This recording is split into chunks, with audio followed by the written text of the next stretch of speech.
सरकार मुसलमान वक़्फ़ प्रॉपर्टी पर कब्जा करने चाहते हैं। ये अध्यक्ष महोदय बहुत सोची समझी राजनीति के तहत हो रहा है। मैं इस बिल का विरोध करता हूँ। आप दुश्मन हैं मुसलमानों के, उसका सबूत ये बिल है। जिनको हक नहीं मिला है उनको हक देने के लिए ये बिल लाया गया है।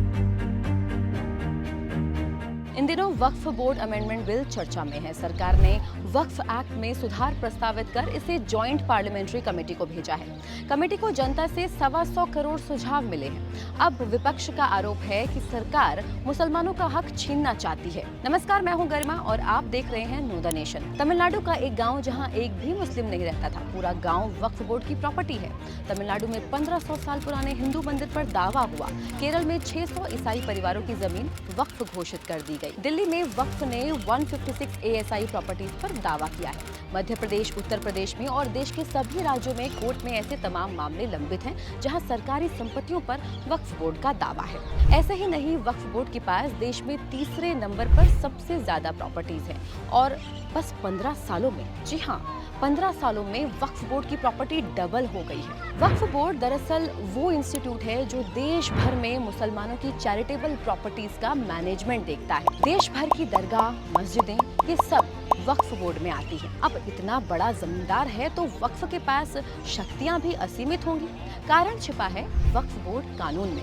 वक्फ बोर्ड किसी भी संपत्ति पर अपना दावा कर सकता है। अगर दावा हो गया तो फैसला आने तक वो संपत्ति वक्फ की मानी जाएगी। वक्फ सरकारी संपत्तियों और धरोहरों पर भी दावा कर सकता है, जैसे कि ताजमहल। वक्फ किसी की भी निजी संपत्ति को भी अपना बता सकता है और गैर मुस्लिम संपत्ति पर भी वक्फ बोर्ड अपना हक जता सकता है।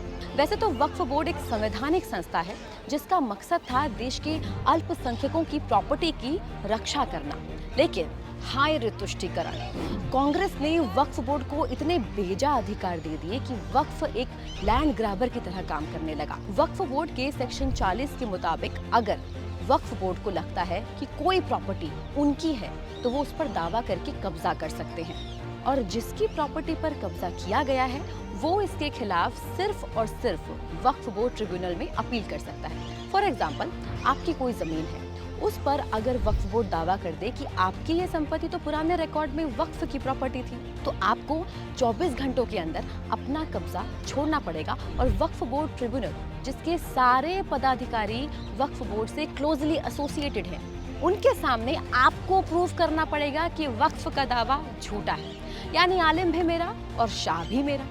हैरानी की बात है कि मुस्लिम देशों जैसे सऊदी अरब, ओमान, तुर्की, इराक जैसे मुस्लिम देश हैं जो, वहाँ वक्फ बोर्ड या वक्फ कानून नहीं है। वैसे भारत एक धर्मनिरपेक्ष देश है, लेकिन धर्म विशेष को खास सहूलियतें हैं।